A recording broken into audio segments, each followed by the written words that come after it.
Contoh salat Isya rakaat katilu kaopat atawa magrib mah rakaat katilu.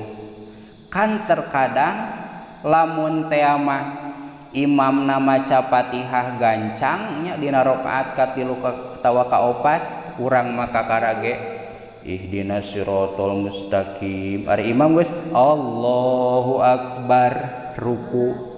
Tah kan dina nalika kitu urang mah teu apal. Nah kudu ngabereskeun kana Fatihah, nah kudu milu ruku jeung imam, sedengkeun urang posisina salat anu milu ti mimiti berjamaahna teh. Tah dina rakaat katilu atawa kaopat kumaha ieu lamun urang tingaleun? Cik sok kumaha lamun tingaleun? Kumaha mun imam kaburu sujud?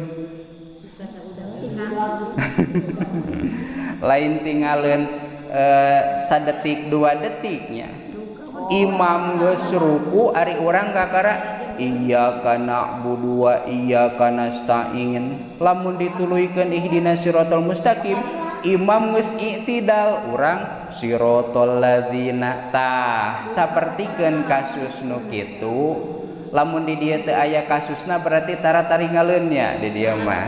Tah ngan lamun tingaleun bisi nya ieu mah bisi dina rakaat katilu atawa kaopat tingaleun Fatihah naku imam, urang can beres maca Fatihah ari imam geus ruku padahal maca Fatihahna teh barengnya dina katilu jeung kaopat mah.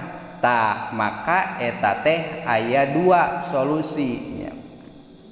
Nu kahiji lamun bacaan urang teh gancang teh biasa sarua jeung imam, bacaan kieu mah galib batur ge osok tapi masih keneh anger tingaleun nya. Sapertikeun bacaanana teh henteu boyot nya lancar nya tapi anger tingaleun, maka hukum salat urang hukum salat urangnya lamun teh mah bacaan urang Fatihah urang teh gancang tapi masih keneh tingaleun, maka salat urang dihukuman masbuk ya. Lain berjamaah masbuk tapi dihukuman masbuk. Maksudna kumaha? Fatihah urang ditanggung ku imam ya. Fatihah urang ditanggung ku imam. Ngan lamun teh mah Fatihah urang teh boyot teh kumaha eung? Teu galib jeung batur nya. Boyot teh teu galib jeung batur. Gambaran hararese maca Fatihah teh.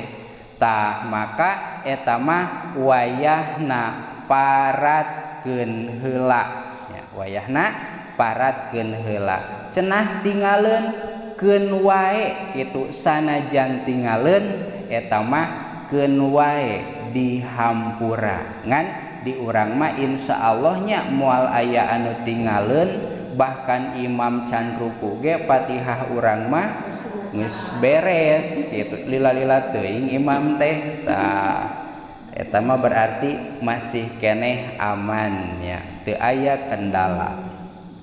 Teras tadi dia anu pardu teh kudu apal supaya naon? Supaya urang leuwih fokus kana pardu daripada kana naon? Daripada kana sunnat. Cara maca Fatihah imam geus di tengah ari urang kakara datang, maka urang teh langsung maca Fatihah ulah maca doa iftitah heula. Kumaha lamun teh mah imam geus maca surah, imam teh walam yakul lahu geus kana lahu ari urang kakara datang, urang teh berarti Allah kakara ge Allah nya niat imam geus ruku, tah maka urang meunang langsung ruku nya berarti Allahu akbar langsung milu ruku. Nah, eta teh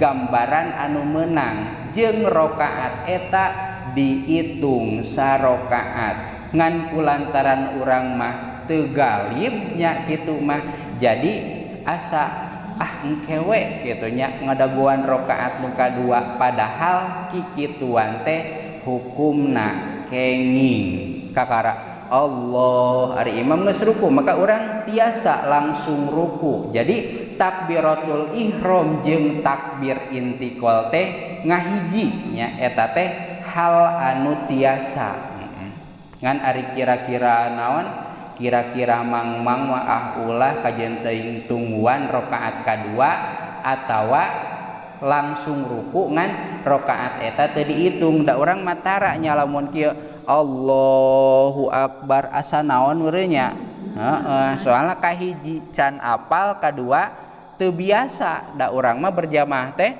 sok milu ti mimiti lamun teu milu teh kajian nungguan nya padahal mah bisa berjamaah mah rek langsung sujud rek langsung tahiyat kumaha we imam gerakanana ku urang dituturkeun tangan lamun kajadianana sapertikeun kitu maka tiasa langsung ruku dengan syarat urangna bener-bener naon ngaranna teh lain madarat atuh telatnya tapi lain telat ulin lain telat hayo we ngome-ngome mu kena ieu teh lempeng can atawa kalah ngobrol di luar eta mah teu tiasa nya ieu mah teu aya naon teu aya alasan anu dianggap ulin ieu mah bener-bener urang teh contoh kakara turun tina motor langsung ka masjid ari imam geus walam yaqulahu maka urang tiasa Allahu Akbar langsung ruku nya tah tiasa eta teh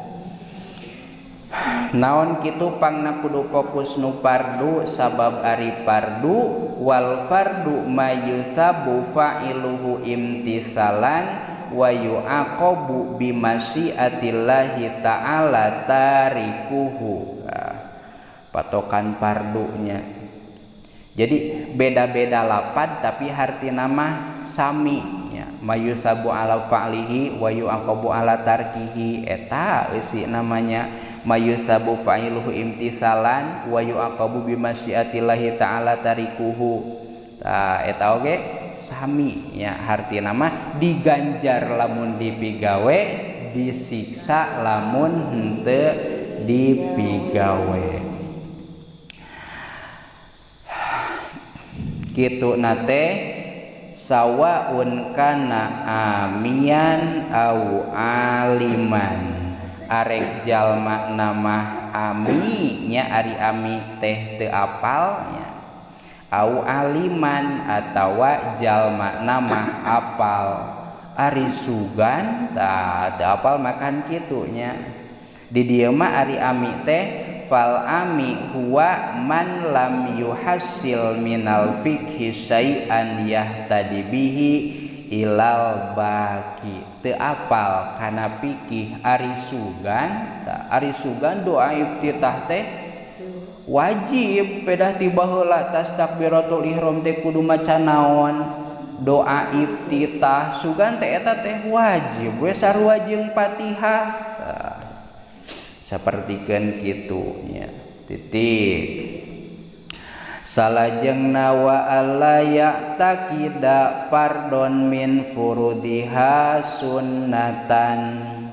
ulah nekadkeun maksud nama ulah nyangka kana hiji kaparduan salat teh ditekadkeun sunnat